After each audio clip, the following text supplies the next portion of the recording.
Hello, been getting a lot of activity on the channel, a lot of subscribers, a lot of questions, which is great. It kind of overwhelms me to field all the questions, and all the questions do merit it, their own video, but one common subject is the best way to select strikes for the poor man's covered call. So in this video I'll compare the P&L of 4 different combinations of strikes. So the first, which I call my PMCC, has an 80 delta leap, and I sell at the money covered calls for a net 30 delta. So in this video, the leap expires on January 21st, 2022, or 92 days, while the covered call expires on November 19th, or 30 days, so in all cases. The second strategy, which I call the poor PMCC, also has about 30 delta. However, instead of an expensive deep in the money leap, you would purchase a cheaper 60 delta leap and sell a 30 delta covered call to get the same net 30 deltas as my PMCC. So the third strategy is what I call the usual PMCC, which is kind of what everybody seems to do. If you watch the YouTube videos on how you should trade the poor man's covered call, it's always, you buy an 80 delta leap, sell a 30 delta call for a net 50 delta. So the last strategy is the rich PMCC, which is also a net 50 delta, but in this case you buy a very expensive, so near 100 delta leap, and sell an at the money call. So again, net 50 delta. Okay, so first let's compare the P&L of the two net 50 delta trades. So the usual PMCC versus the rich PMCC. So these P&L graphs are all made with 10 days to expiration. That's when I like to roll the poor man's covered call rather than waiting for all the bad things that can happen near expiration. So if you're expecting to see something at expiration, sorry, but the shape is still roughly the same. Okay, so the rich PMCC has a lower break even for sure. So now it breaks even at about $446, so which is $5 below the share price of $451. However, the rich PMCC actually has a lower profitability when the shares go way up in value. So of course you would roll. So I guess the point is, if you had the rich PMCC and the shares start going up, you would want to roll it sooner than later. And note that the rich PMCC costs about 3 times as much as the usual PMCC. So the previous graph assumed that the implied volatility stayed constant. That's never true. And right now, IV is actually very low. It's as low as it has been since the COVID crash of early 2020. So I'm also going to test the upside in volatility case. So if this is a graph of the VIX, let's assume that the VIX, which is an S&P, an S&P volatility derived index, and I'm looking at S&P, SPY options here. Let's say that the VIX climbs from 16 to about 28 over 30 days at expiration. So actually at 10 days expiration, the VIX is up to about 23. So 16 to 23. It's like a 50% increase. So pretty good increase, but hardly unrealizable. So here's the same graph, only we're assuming an increase in implied volatility. So the transparent lines are the constant IV case.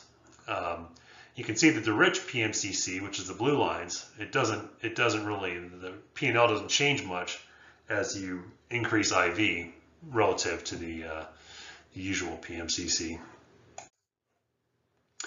Okay, so now let's compare the two 30 net delta trades. So my PMCC versus the poor PMCC. My PMCC offers more downside protection than the poor PMCC.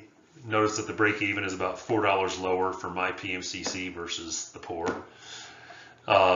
And my PMCC also offers slightly more upside. However, my PMCC is twice as expensive as the poor PMCC. So now let's increase the IV, and Now notice that the green curve, so the poor PMCC moves way up. It's actually got the same P&L as my PMCC after we increase IV. So the same P&L for half the cost. Interesting to note.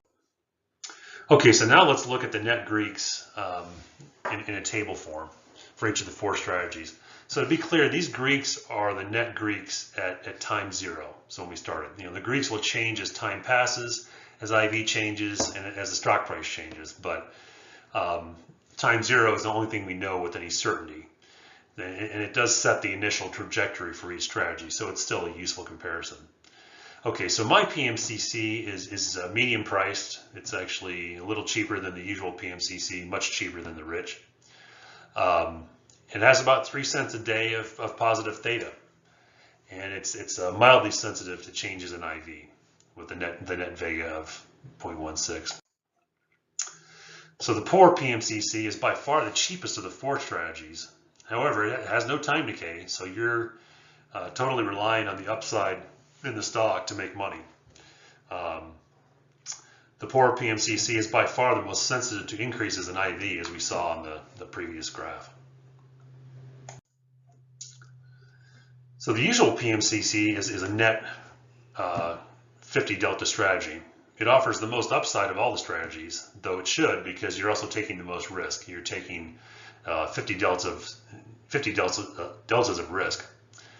So like the poor PMCC, it has no positive theta, and it's the second most sensitive to increases in IV. So the last is the rich PMCC. That's the other way to get about 50 net delta. It's by far the most expensive of the 4 options, about 3 times more expensive than the usual or my PMCC. But it also has the largest time decay, which is something that options sellers like to see. And it's by far the least sensitive to increases in IV. So I show these net vegas, and to be clear, to look at net vega, you have to normalize each vega by the time to expiration. So this number isn't totally accurate, but it does kind of it sets the relative kind of sensitivity to the IV. So we saw that the rich PMCC it did increase with value when the IV increased.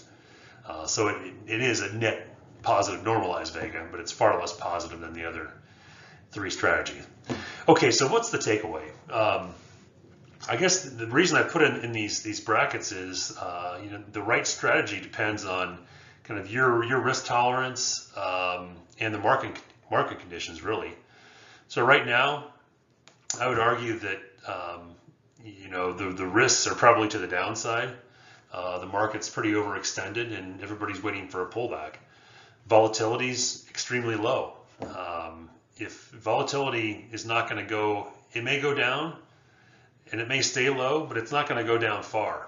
And if it's going to go up in one direction in a big way, it's going to go. If it's going to move in one direction in a big way, it's going to move up in a big way.